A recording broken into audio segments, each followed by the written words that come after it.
Super Supportive by Sleyca.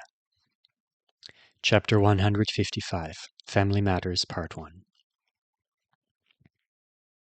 Alden bowed his head and stared down at his knuckles while the school observed a moment of silence for the dead. Principal Saleh's speech had started off with the expected sort of thing: thanks for everyone who'd shown up in person and through interfaces, eloquent sympathies for students who'd lost places or people they loved. Now this. The posture, the uniform, the sounds of a large group of humans breathing and quietly shifting in their seats. It called up a sliver of a memory, the rare and precious kind. A room full of bowed heads, their owners mostly unaware that they were being subject to a child's critical gaze, his mother's hand tugging him back down into the pew beside her. Alden looked at her in protest, and the silent tilt of her head in return conveying a world of rules and manners. He remembered feeling terribly misunderstood. "I was helping," he explained with righteous indignation when they'd gone back home that afternoon. "I was making sure nobody was cheating." "At praying?" she asked while she examined a stain on the clip-on tie he'd been wearing. "Is this a grass stain? Sweetie, how did you get a grass stain on a necktie?" "Some people had their eyes open," Alden said darkly. "They were playing games on their phones." But they weren't bothering anybody, and you wouldn't have known if you'd had your own eyes closed. Your shirt is clean. I don't understand. Just the tie?" "I was helping." Warmth and arm pulling him close. Had she smiled? Kissed him? Had his father been in the room? What had they done after that? He knew from experience that the answers wouldn't come. Trying to force them would only build fantasies that might or might not have happened on that day. And then the moment of silence was over, and Principal Saleh was talking again, her voice filling the gym. As her tone turned businesslike, the mood shifted away from the somber. It started to feel more like high school. Classes were cancelled tomorrow. All of the ones that could resume on Wednesday would, but they should expect some changes. Alterations in scheduling or course structure were being left up to the individual instructors. Alden was happy they'd be back in class soon. Judging by the number of people groaning dramatically and whispering complaints to their friends, he was in the minority. "This meeting will end at 11:30, Principal Saleh said. "Bag lunches will be available outside. Grab one if you're hungry, then follow the schedules that have just been sent to you." Alden opened his with a thought. It was his regular class schedule, compressed into 15-minute periods, with a half-hour-long personal advisement meeting sandwiched in. So we stop by each classroom and hear from the teachers in person about what we'll be doing for the rest of the term. Before he finished reading, Principal Saleh was speaking again. She covered a lot of basic information. Campus dining was being restricted to specific locations and time windows until further notice. The domes on Selena Circle weren't tourist destinations, and the people living there didn't want thousands of curious students wandering through. Not even if you're volunteering to help. The people living there don't actually need any help you could provide. They just need a quiet place to stay until they can get back to their homes or until they have new ones. The only students who should be visiting the domes there, or anywhere else they've been put up, are those of you who have families staying there. The rest of you go around the perimeter of our new neighborhood. That command led to a lot more discussion of housing. Some people had been letting family and friends stay in their dorm rooms. "The government is organizing safe, comfortable housing for everyone that needs it. The domes are being provided by the Triplanets. Other facilities all over Anisidora are being outfitted as residences." Her back was turned to Alden's half of the gym now, so he was watching her on the projection. "You might have noticed, but your dorm rooms and apartments aren't that big. Everyone needs a safe space and a community, especially in times like this, and our community is for our students. Your family may visit you here, but they can't live with you." She covered a few more details, then finished off by saying, "Both Apex and F-City are currently being visited by many more wizards than usual, and the number will likely increase over the coming weeks. Talks about how involved the triplanetary governments should be in our rebuilding process are ongoing. The CNU Culture Advisor will be laying out some simple guidelines for you to follow if you happen to run into wizards on campus. But before that, I wish to personally apologize to the entire school on behalf of the Talent Development Program." Alden sat up straighter. What did we do wrong? He had an absurd worry that he had been unwittingly involved with whatever behavior was bad enough to prompt an apology. "As I'm sure many of you have heard, a group of our students decided that a nationwide catastrophe was an ideal occasion for experimenting with their powers in a real-world setting. They chose to leave the safety of our campus shelter for an area that had already been evacuated. They thought flooded homes and businesses were their own personal training environment." More people like Liam? Seriously? He had hoped that the Long siblings were unique in their madness. That behavior alone would be enough reason for me to apologize to you. But to make matters worse, a couple of these people chose to wear modified versions of their school uniforms while they gallivanted. She didn't raise her voice, but there was a sharpness to it that was impossible to miss. We expect excellence from all of you, but those in our talent development program should be even more responsible in their use of their abilities. Reporting to Sky Seaguard that this group of CNH-trained students needed to be searched for because they had chosen to head towards Sanjiao Beach so that they could experiment and play was a low point in my career as an educator. Someone's in trouble, and it sounds like they should be. What kind of selfish, immature... Do you think they're going to expel all the B ranks in the hero program? One of the art students with the Anesidor and Forever wristbands whispered to the girl beside her. Do you think what? I don't think it was all of them, was it? I heard it was. What are they talking about? Alden hissed at Haoyu. He pulled up his Hunsky Lodge chat. Was it B ranks who did the bad thing? Haoyu looked intrigued. I don't knowing. I don't have gossip. I want to knowing.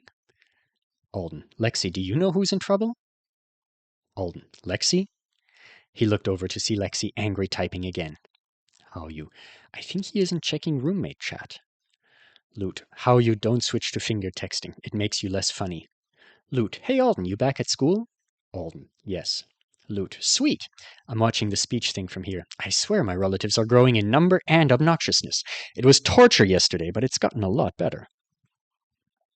He sent a picture of himself sitting in a blanket fort. Emilia was beside him, wearing a t-shirt with a music note print.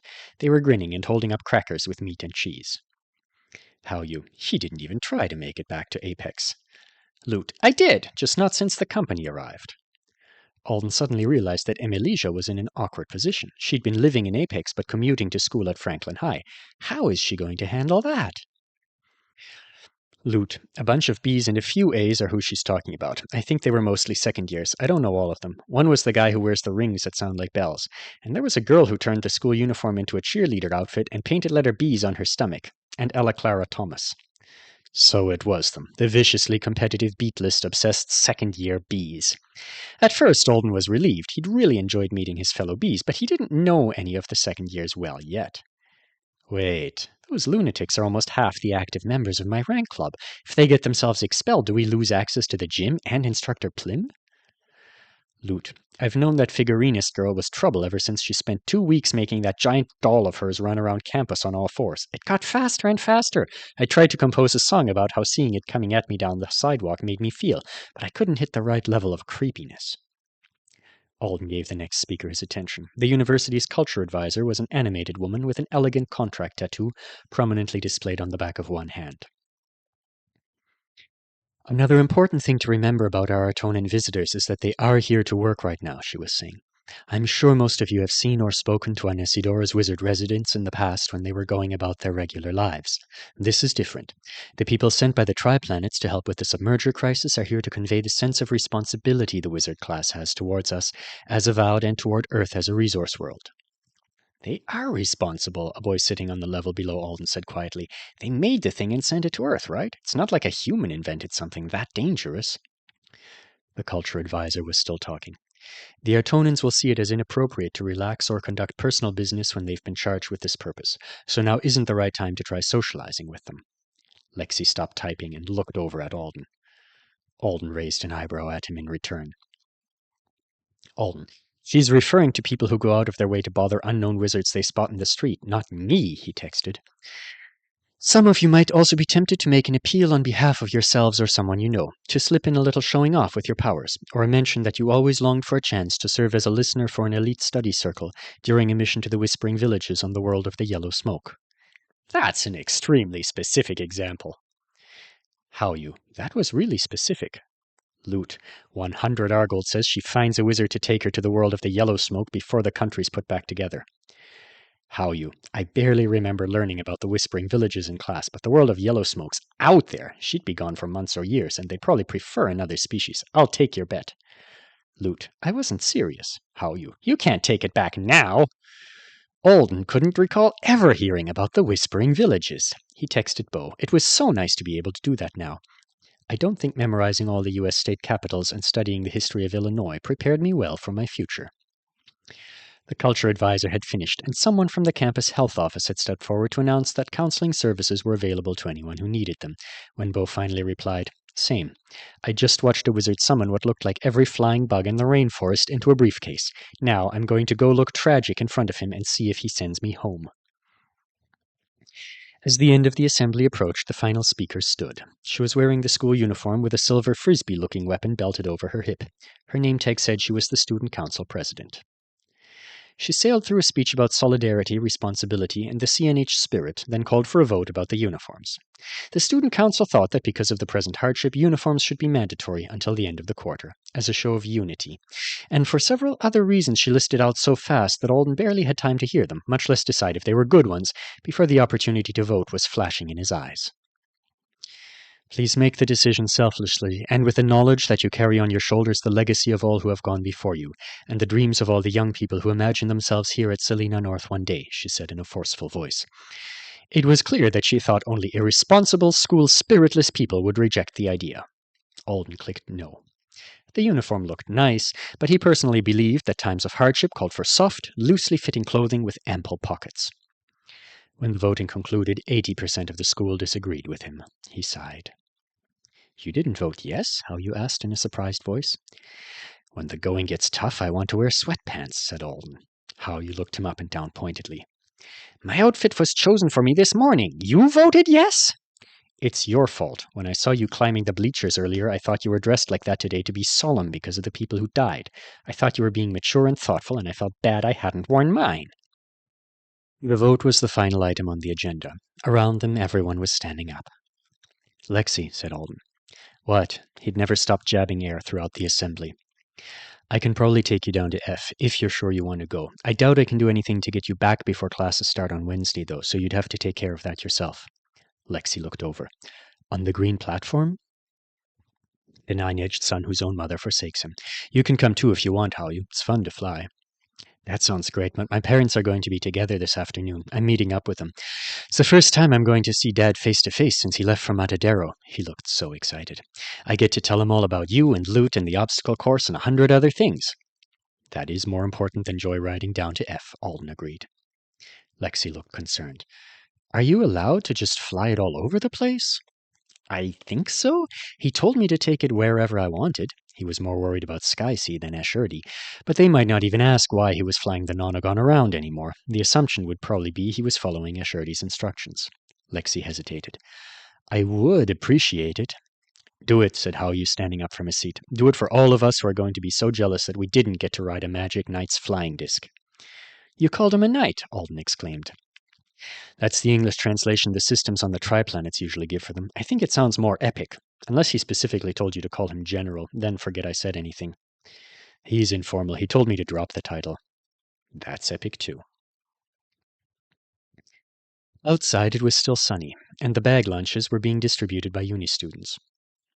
While the three of them waited in a short line to grab theirs, Alden kept turning his head to check on the Nonagon. If you're nervous, just move it, Hao-Yu said. It'll be funny to watch their reactions anyway. Nobody's actually doing anything bad to it, though, Alden answered. Students kept hopping, climbing, and levitating themselves up the side of the building to look at it. A couple of faculty members were around, and Alden had expected them to put a stop to it. But none of the curious people were being overly risky with their power use, and very few of them were even trying to touch the Nonagon. People aren't stupid enough to really mess with an important wizard's flying vehicle, Lexi said. You'd be surprised, thought Alden. I have to move it anyway. I'm not going to leave it here all by myself while I go across campus to do the class meetings. An idea occurred to him. Do you guys want to sit on it while we have lunch? Hao-Yu had been disappointed he couldn't ride it down to F this afternoon. This would make up for it. There's no need to call attention to your... Yes, Hao-Yu exclaimed. And then you'll take us to class in style. Lexi shut his mouth. A few minutes later they were away from the crowd, jogging out to the track with bag lunches in hand. Distance from the audience was necessary if they didn't want people inviting themselves to eat with them. Haul it, said Hao-Yu when he noticed Alden stopping and staring at the driving ring. Show us that alien sky limo. Just a second. I don't want to make a mistake and crash it. He pressed a logogram on the ring with his thumb and pointed his finger straight down. The green Nonagon rose over the MPE building's roofline. He let it get higher, then pointed it toward them. Faster, Hao-Yu advised. You know someone's going to chase it. The second it reached them, they scrambled aboard, and Alden sent them skyward. He stopped them a few stories above the grassy field in the center of the track, high enough that nobody should feel invited to come up for a visit, low enough that he didn't think he'd get another call from traffic control. Hey, it's textured, Howyu was bending over near the edge, running his hand across the nonagon's surface. He was clearly not even a little concerned about Alden's driving. In contrast, Lexi was sitting in the precise center with one hand on Ryther's handle. What would you actually do with the whip if you fell? Alden asked. Lexi blinked and looked down at his own hand before moving it away. You two grab onto me if we crash. I'll break your fall, said Howyu, still touching the nonagon. It feels like a stroopwafel. Do you guys know what those are? They're like a skinny waffle biscuit with caramel inside. That checks out, said Alden. The poor son has already been called a cookie this morning. He sat down beside Lexi and opened his lunch bag. He'd expected the food to be crummy in the way mass-prepped, depersonalized stuff tended to be, but he was pleased to find that the wrap with the vegan fried chicken tasted pretty good. They didn't talk for a couple of minutes while Alden and Lexi chewed and Howyu added the contents of condiment packets to his own turkey wrap. Lexi even chews like he's tense, Alden thought as he studied his roommate's features. Sorry about your family's apartment. Thanks, Lexi spoke mechanically. Then he looked down at his food, slumped a little, and said, I know a lot of people lost houses. It's only stuff. Everyone keeps saying that, and it's true. I didn't give a damn about home when everything was going wrong. Even after I heard Nilama was flooding, being on the span when it all started, bridge dropping out from under us like that, water missiles flying around with trucks inside them. I thought things were even worse than they were. I thought it's fine if the whole island's obliterated, as long as my family is somehow safe. He carefully set his food on the center of the piece of plastic wrap that it had come and rolled it back up, then wiped his hands on a napkin. And they are safe. I'm so relieved, but your house isn't just stuff, Howyu finished for him. It's all the memories that go with it. Cohen's in some kind of denial. He keeps saying, some of it's probably fine. No, it's not. It was completely underwater. We might salvage the dishes, I guess, the plastic things. A little bit more if we can manage to find people with the right talents who aren't already booked for the next decade. What did your parents say? Asked Howyu. Lexi rubbed a hand over his eyes and sighed. To leave the worrying to them. Obviously, what else would they have said? They've been telling me not to worry about anything for the past 2 years, even when a lot of it needs to be worried about. Our parents are on slightly different tracks, said Howyu. When my father took me out to dinner, right before he left for the cube, we talked about not adding to Mom's worries, showing her that I could look out for myself here at school, not freaking out if I failed combat assessment, which I thought I had for a few hours there.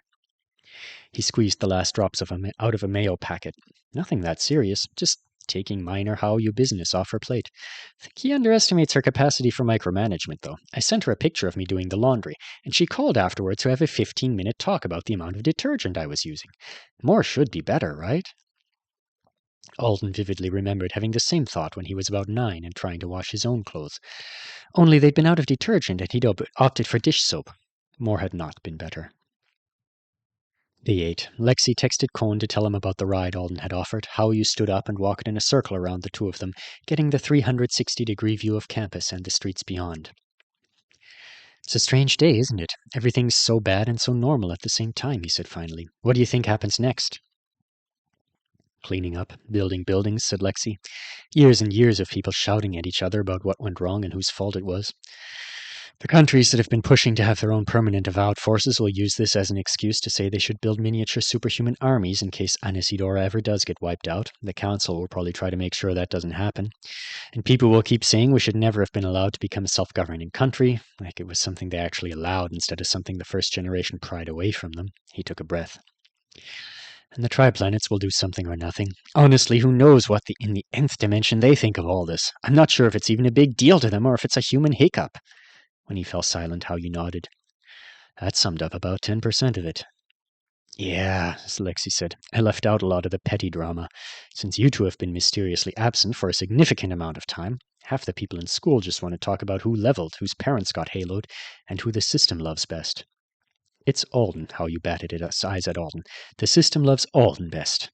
Alden snorted. Shut up.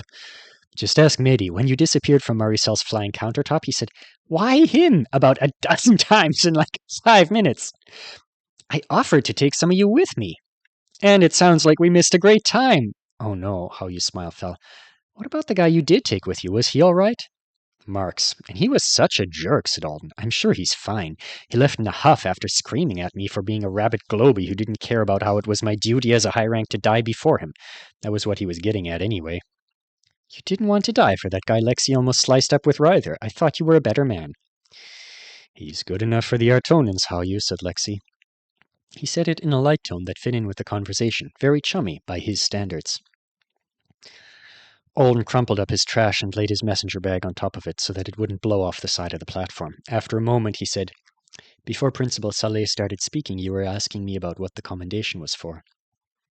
I shouldn't have, Lexi replied. I was surprised. But what you do on the triplanets is your own business if you want it that way. I do prefer that most of the time. Fagund already took so much. I'm ready for it to stop being something that hits me again and again. Ready for it to be like Body Drainer. I want distance from it. I want it to be done. I don't want to have to live up to the commendation right now. Like, if I just tell everyone I got stuck on an evil moon and then got rescued, of course they're going to ask stuff, but they mostly feel sorry for me and ask me if I'm all right. It's easier to deal with than having them ask for specific details, which if you've been commended, of course they're going to, aren't they? Oh, you did things on the moon? Awesome avowed things? What were they? And I'm not really up for having my actions microscoped by people who weren't there. He recalled his interview and felt himself frown. I was dreading questions about what had happened on Thagan during the final admissions interview. Everyone talked about how personal and challenging it could get, and I was braced. Thought they might ask to hear the whole story and then do some kind of analysis and tell me where I'd screwed up. And they'd say exactly the wrong thing, and I'd flip out and do something awful, hit Klein with a chair. Not that the hit would land. You really don't have to talk about this, Lexi said hastily. It's fine if you never talk about it. Hawyu had sat down with him again. He nodded in agreement. It was always inevitable that the commendation would be public, said Alden. People did already know about it. The faculty, TC security, my counselors and intake, whoever I've shared a profile with and anyone they talked to. I was just hoping I'd have longer before it became common knowledge. I wanted to get to know you all first. Wanted to do well in gym and prove I fit in with the class. But at this point, it's either tell the truth or make up a lie, and that will only last a little while longer before the truth comes out. The B-rank rabbit disappearing before all the combat-talented higher ranks was noticeable. So I'll tell our classmates I've got the commendation when they work themselves up to asking me directly, and if they want details about how I got it, I'll either say I don't want to talk about it or summarize it briefly. I haven't decided. It's a decision in progress. A lot has happened. He drummed his fingers on the nonagon and looked out over the city. He could see north of North Gym from here. They'd already opened back up, with limited hours and services, according to the email he'd gotten this morning. I'll tell you guys about it, though, he said at last. Really, even if I don't summarize, it won't take that long. It's not like I fought a monster or used my skill in some special way. I just kept this kid named Kiv E alive, and she kept me alive. Then I went on a very, very long run. All the demon did was touch her leg, just a touch. It cut her and rotted her and turned her flesh into something that it wasn't. Carried her in my arms. I couldn't even use my skill to help because I was afraid to change targets. Never done it without the system, and I wasn't sure I could. She was the first person I saw the chaos hurt like that. She died. They all died, except for the Avowed and the little girl. Was it better at the lab? Made surviving possible. There were good things that reminded me more good things existed in other places. Like what? Spiky strawberries, French braiding, television. I think we'd both have gone nuts without the television. Help came on day 152. And it was wonderful and it was awful because someone had finally come. They were much too far away. We waited as long as we could, even though we both knew it was going to be too long. The car still worked? It did. Can you believe that? It was a wreck. It was full of holes. There was no protection left at all, but it still rolled. I want to know who made it. I don't care what species they are. I want to go to their planet one day and thank them. Your trade works like that? That's actually awesome. Yeah, we'd never have made it if I couldn't run across even the shittiest round. It was too far. It was almost too far even with the trait, and the drugs, and the word chains, and the irrigation sticks. I think about it all the time. About how the lifelines were all thin as threads. A dying scientist told me to take some sprinklers in case I needed water, and then, months later, they were one of the things that made living possible.